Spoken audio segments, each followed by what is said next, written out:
The first thing humanity learned about the KRLTi cubs was that they were small. Not small in importance, but small in size. Each cub was no bigger than a house cat, with a round body, 6 stubby legs, and oversized ears like folded leaves. Their eyes were so wide and glossy they could reflect entire rooms. Their fur even shifted color with their mood, shimmering like dawn light on water whenever they were curious. And the second thing humanity learned: they loved potatoes. The Krrl'ti arrived as part of the Galactic exchange program, a peaceful initiative to share cultures between developing species. Their elders were brilliant scientists and diplomats, but they sent their cubs first a sign of trust, so profound it absolutely stunned the human delegation. "We send what we treasure most," the KRLTi ambassador explained through a translator drone. "Our young."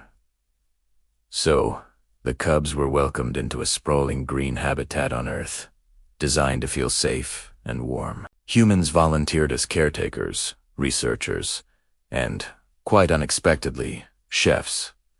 At first, feeding them was a disaster. The KRLTi homeworld had nutrient gels and glowing algae wafers. Earth food just confused their systems. Carrots were too sharp. Lettuce tasted like sad water.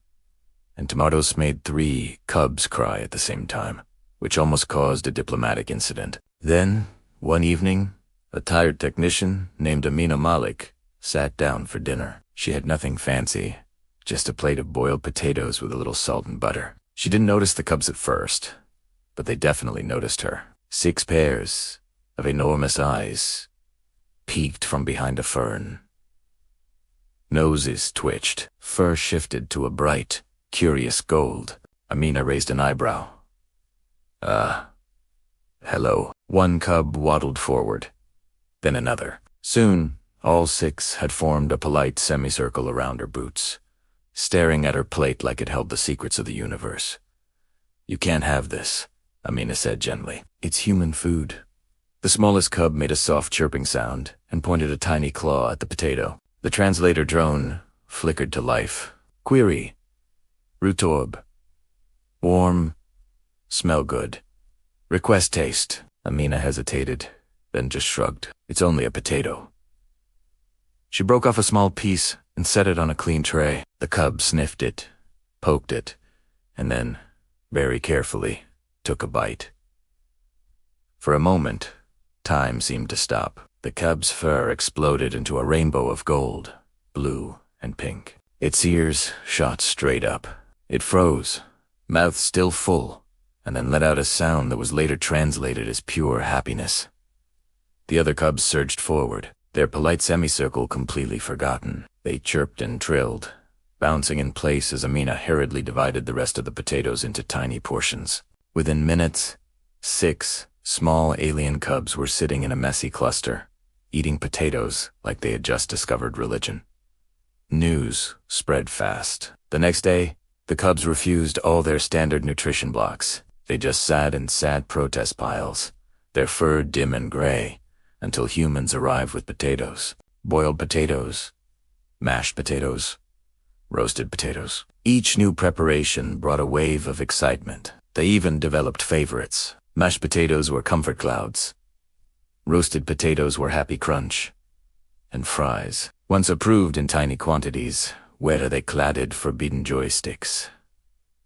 The Krrl'ti elders were alarmed. "Our cubs reject balanced sustenance," the ambassador said. "They chant for potatu." Amina stood before the council, holding a basket of raw potatoes. "With respect, ambassador," she said, "potatoes are one of the most complete foods humans have ever relied on. They kept us alive through wars, winters, and disasters."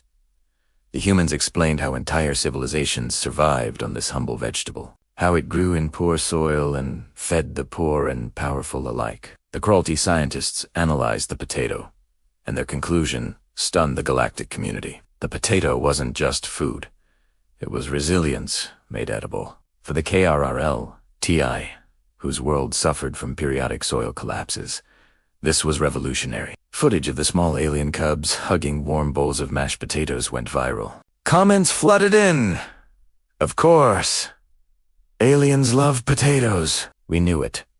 And my personal favorite, humanity, survives on vibes and tubers. But the most important moment came weeks later. A soil failure struck a distant Krrl'ti colony. Their traditional crops failed, and human ships arrived not with weapons, but with cargo holds full of seed potatoes and farming guides. Amina was there when the first KRLTi field was planted. The cubs helped, digging clumsy little holes with their paws, their fur glowing a hopeful green. When the harvest came months later, the joyful noise was overwhelming. Status, food safe. Status young fed. Status future, secured. The Krrl'ti ambassador addressed humanity once more. You are called warriors, it said, but you conquer nothing here. You share survival. You teach strength through simplicity. It paused, then added warmly, and your potato. He's now sacred bike on Earth. Amina watched the 6 familiar cubs eat their dinner. One looked up at her, its fur glowing gold. The translator chimed softly. Statement, humans are strange. Clarification, you love small things.